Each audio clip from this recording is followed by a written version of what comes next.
संस्कार टेक्निकल में आपका स्वागत है। मैं सजीत कुमार चौहान जो पॉलिटेक्निक से रिलेटेड लगातार वीडियो बना रहा हूं। लेकिन आज मैं बात करूंगा उस 5 गलतियों की जिन गलतियों के कारण बच्चों को एक अच्छा कॉलेज नहीं मिल पाता है।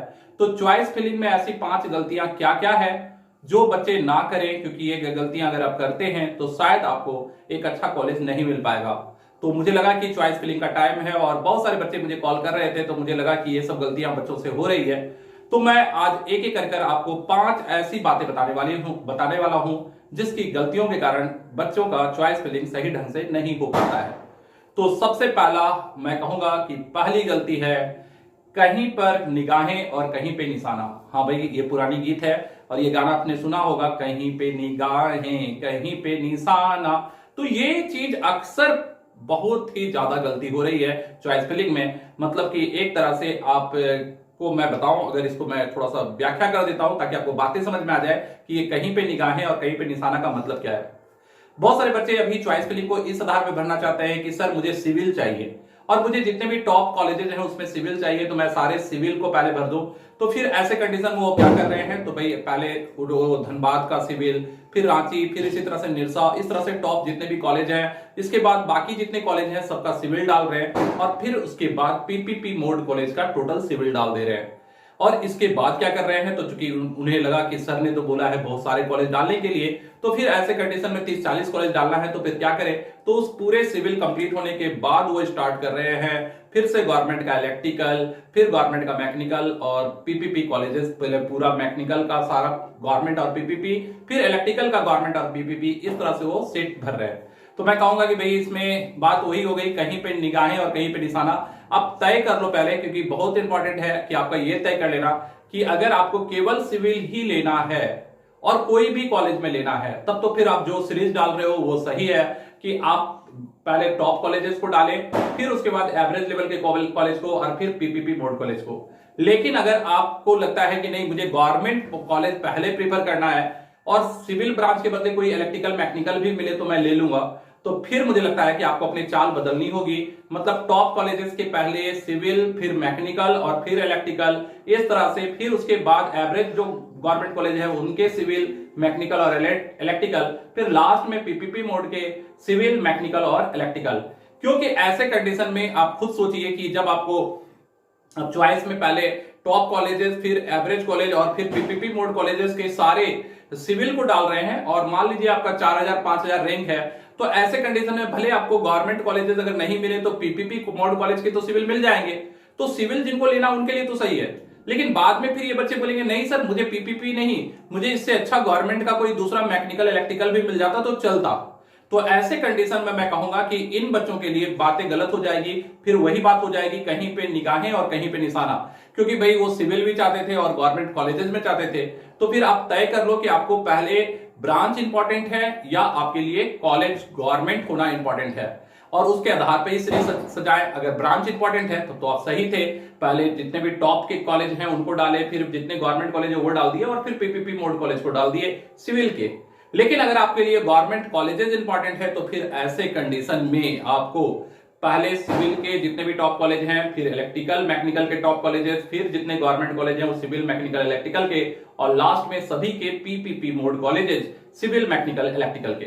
तो मुझे लगता है कि आपको ये बातें समझ में आ गई होगी कि कहीं पे निगाहें और कहीं पे निशाना का क्या मतलब है। तो आप तय कर ले पहले कि आपके लिए ब्रांच इंपॉर्टेंट है, कॉलेज गवर्नमेंट या पीपीपी इंपॉर्टेंट है, या कोई स्पेशल पार्टिकुलर कॉलेज इंपॉर्टेंट है। उसके अकॉर्डिंग ही अपने चॉइस फिलिंग को भरें। और ये छोटी छोटी गलतियां बाद में बहुत महंगी पड़ जाती है, तो मुझे लगता है इन चीजों पर ध्यान देना चाहिए। दूसरा मैं कहूंगा, दूसरा इंपॉर्टेंट टॉपिक है आंख और कान खोल कर रखें। अब बोलोगे सर आंख और कान तो मेरी दोनों खुली हुई है, तभी तो मैं आपकी बातें सुन रहा हूं और देख भी रहा हूं। तो मैं कहूंगा कि हाँ भाई आंख और कान तो खोल कर रखे हैं, लेकिन मुझे लगता है कि इसको थोड़ा सा बारीक से समझने की जरूरत है। क्योंकि अभी तक आप अगर सारे कॉलेजेस के बारे में नहीं जान रहे हैं, क्योंकि आप सीरीज बना रहे होंगे तो जो हम लोग सीरीज दे दिए उसके अकॉर्डिंग कर रहे होंगे, लेकिन और भी बहुत सारे कॉलेज हैं जहां पर अभी हम लोग भी विजिट नहीं किए हैं। जैसे दुमका वाले कॉलेज की बात कर ले, लातेहार की बात कर ले, खरसावां की बात कर ले, तो यहां बच्चों के फीडबैक के अनुसार ही हम लोग आइडिया दे रहे हैं। लेकिन आप इन कॉलेजेस को यूट्यूब पर तो आसानी से सर्च कर सकते हैं, और मुझे लगता है कि आपको एक बार मेरा प्लेलिस्ट भी जरूर देखना चाहिए जहां पर मैं टोटल अभी तक जितने भी 40 कॉलेजेस हैं जिनका मैं फीडबैक डाला हूं, वहां जाकर हॉस्टल के बच्चों से मिलकर वो सारे कॉलेजेस का फीडबैक भी आपको देख लेना चाहिए। तो ऐसे कंडीशन में आपको आंख कान खोल कर रखना है। आप सारे कॉलेजेस की एक जानकारी जरूर इकट्ठा कर लें, पीपीपी मोड कॉलेजेस की जानकारी, government college, top government college की जानकारी, और आप उनके साइट पर भी जाकर उनका प्लेसमेंट का रिकॉर्ड देख सकते हैं। तो ये मैं कहूंगा कि भाई अब बिना जानकारी का कॉलेजेस लगातार भर दे रहे हैं, ऐसा ना करें। आप अपने आंख कान को खोल कर रखें, अपने से भी बहुत सारी जानकारी एकत्र करें, तब जाकर चॉइस फिलिंग आपको भरनी चाहिए। इसके बाद मैं कहूंगा तीसरा पॉइंट, तो ये भी गलती होती है कि बहुत सारे बच्चों को नॉलेज नहीं होता, वो बस आंख कान बंद कर जो मैंने कह दिया या जो भी लोग कह दे रहे हैं बस उसी सीरीज में वो डाल देते हैं। तो मैं कहूंगा नहीं, ये गलती ना करें, आंख और कान दोनों ही खोल कर रखें। इसके बाद मैं तीसरे की बात करूंगा। तीसरी गलती क्या है, तो मैं कहूंगा कि आप मेहनत तो करते हो चॉइस फिलिंग भरने में, लेकिन मैं कहूंगा कि जहां पानी हो वहां कुआं खोदें।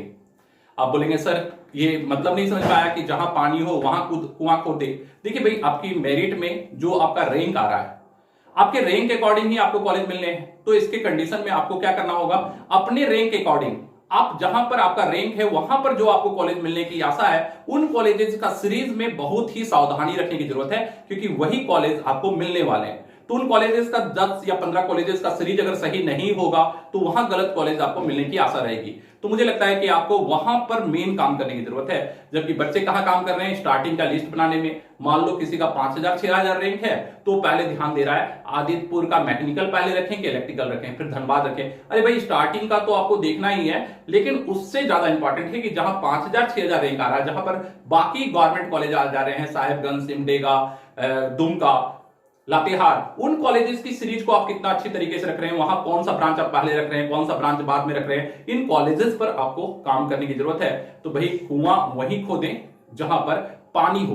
कहने का मतलब कि भाई आपकी मेरिट के आधार पर जहां पर आपको कॉलेजेस मिलने की ज्यादा उम्मीद है, जिन जिन कॉलेजेस का, वहां पर आप देखें कि उसमें से टॉप कॉलेजेस कौन है और उसका सीरीज एक बेहतर तरीके से सजाएं। तो मुझे लगता है कि तीसरी बात भी आपको समझ में आ गई होगी कि कुआं वहीं खोदें, मैंने मेहनत वहीं करें जहां पर पानी हो।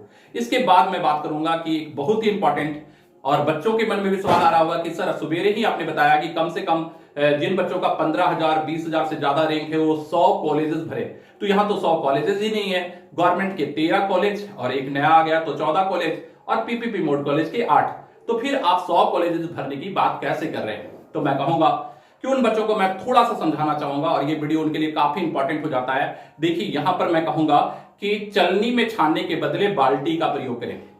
अब ये बात समझ में नहीं आया होगा आपको कि चलनी में छानने के बदले बाल्टी का प्रयोग करें का मतलब क्या हुआ। देखिए भाई, जितने भी बच्चे भर रहे हैं वो मैक्सिमम 20 30 40 कॉलेज ही भर रहे हैं।